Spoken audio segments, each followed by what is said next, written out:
O livro de Ezequiel é um dos tesouros menos explorados nas escrituras sagradas. Naquela época, as circunstâncias eram desafiadoras. Zedequias, o último rei de Judá, era um mero fantoche com autoridade em Jerusalém, governando com um exército diminuto.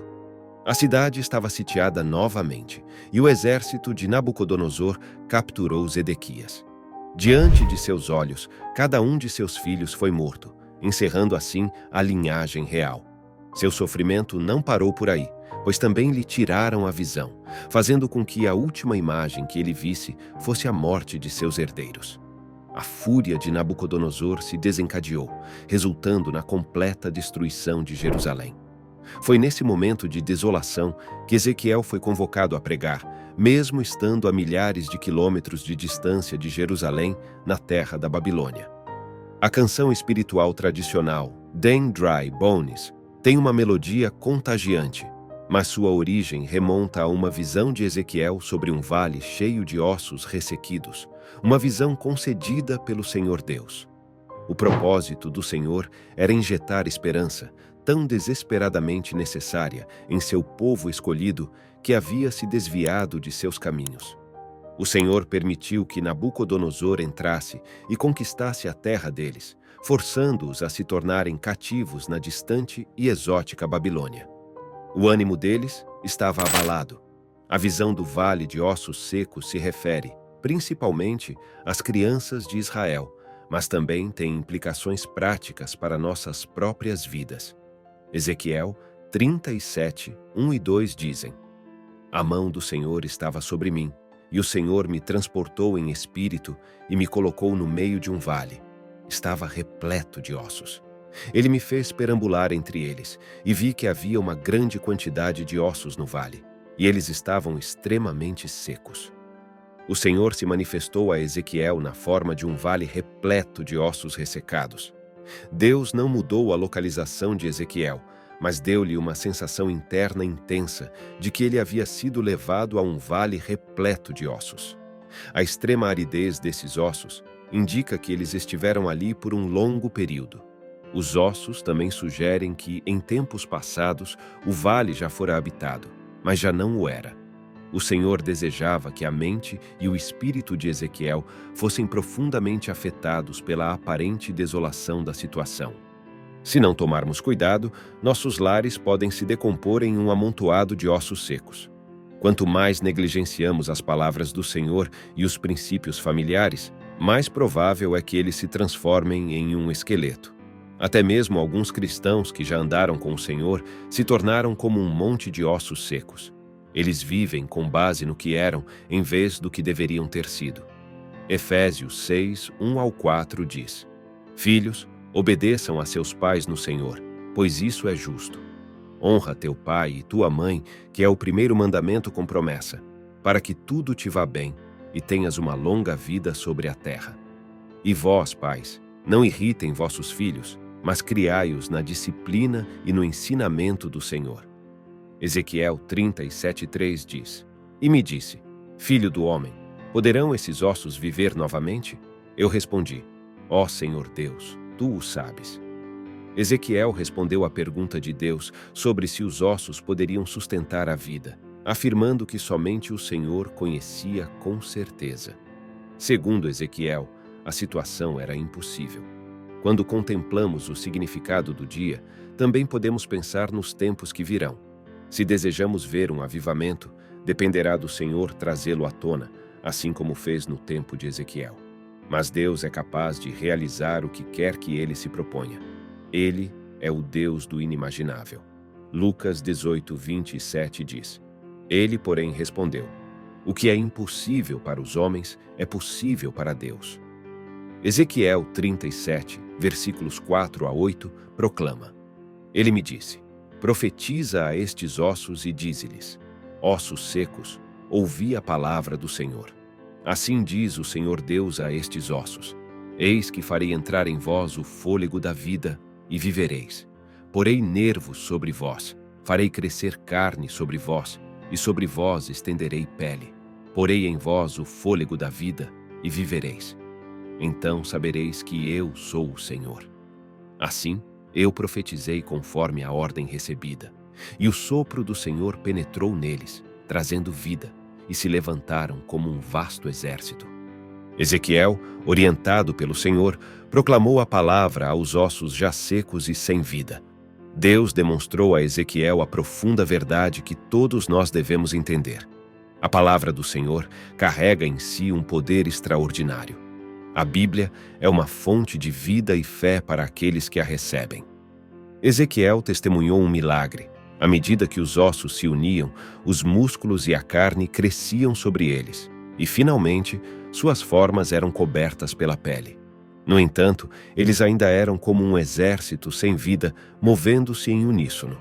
Hebreus 4:12 nos lembra: pois a palavra de Deus é viva e eficaz, mais penetrante do que qualquer espada de 2 gumes. Ela penetra até o ponto de dividir alma e espírito, juntas e medulas, e é apta para discernir os pensamentos e intenções do coração. Romanos 17 também declara: assim, a fé vem pela pregação, e a pregação pela palavra de Cristo. Ezequiel 37, versículo 9, nos diz: então ele me disse: profetiza ao Espírito, profetiza, filho do homem, e dize ao Espírito: assim diz o Senhor Deus: vem dos 4 ventos, ó Espírito, e assopra sobre estes mortos, para que vivam. Algumas pessoas acreditam que a obra de Deus é realizada através da organização, e embora a organização seja importante, nossos corpos são organizados. No entanto, se não possuírem o sopro da vida, serão como um corpo sem vida. Deus instruiu Ezequiel a proclamar ao Espírito, e a palavra ventos provém da palavra hebraica ruach, que pode significar vento, fôlego ou espírito. Ezequiel estava aprendendo que todos os esforços humanos são em vão, a menos que o Espírito Santo esteja presente. A presença do sopro divino de vida em nossas vidas é tão essencial quanto foi para Adão. Uma pessoa nasce do Espírito quando nasce de novo, quando Deus infunde vida espiritual em seus corações. Ezequiel testemunhou um impressionante renascimento à medida que o exército se erguia em vida. Gênesis 2:7 diz: então formou o Senhor Deus ao homem do pó da terra e lhe soprou nas narinas o fôlego de vida, e o homem passou a ser alma vivente. João 3:5-8 diz: Jesus respondeu: em verdade te digo que se alguém não nascer da água e do Espírito, não pode entrar no reino de Deus. O que é nascido da carne é carne, e o que é nascido do Espírito é espírito.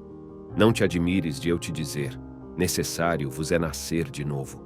O vento sopra onde quer, ouves a sua voz, mas não sabes de onde vem, nem para onde vai. Assim é todo aquele que é nascido do Espírito. Ezequiel 37:10 diz: e profetizei, como ele me deu ordem, e o Espírito entrou neles, e viveram e se puseram de pé, um exército grande em extremo. Ezequiel 37:11-13 diz: então me disse: filho do homem, estes ossos são a casa de Israel. Eis que eles dizem: os nossos ossos se secaram, e pereceu a nossa esperança. Nós mesmos estamos cortados.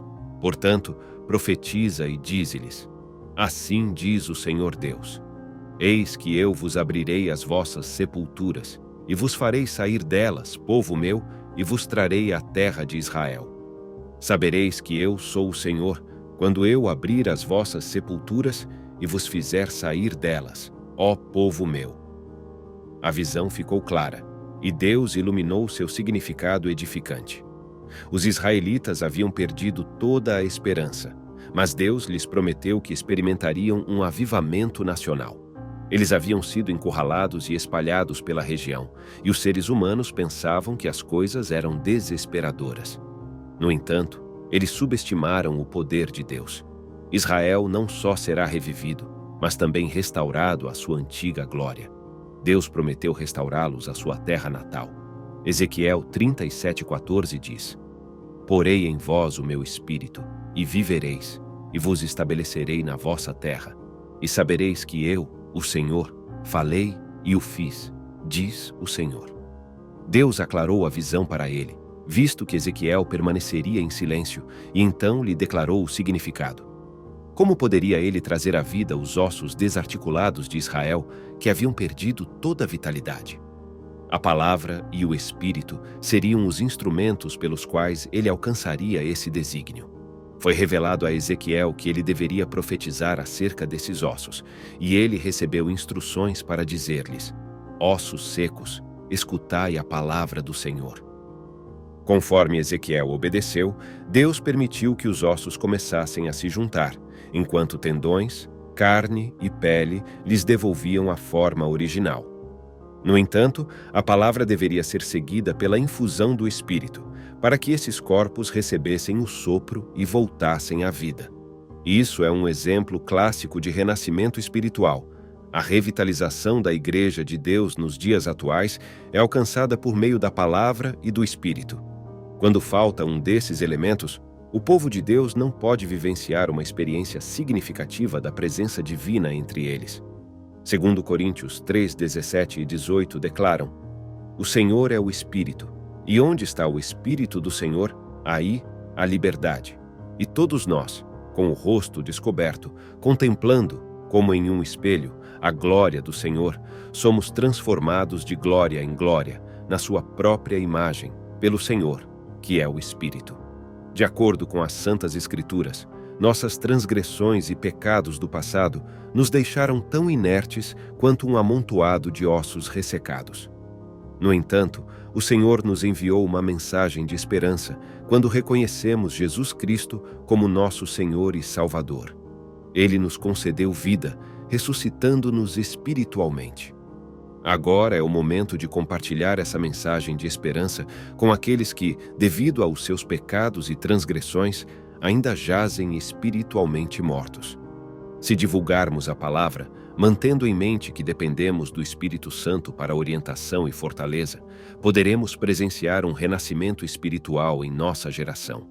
Efésios 2, 1 proclama: Ele vos deu vida, estando vós mortos nos vossos delitos e pecados. Enquanto Romanos 5:8 nos recorda: mas Deus demonstra o seu amor para conosco, em que Cristo morreu por nós, mesmo sendo nós pecadores.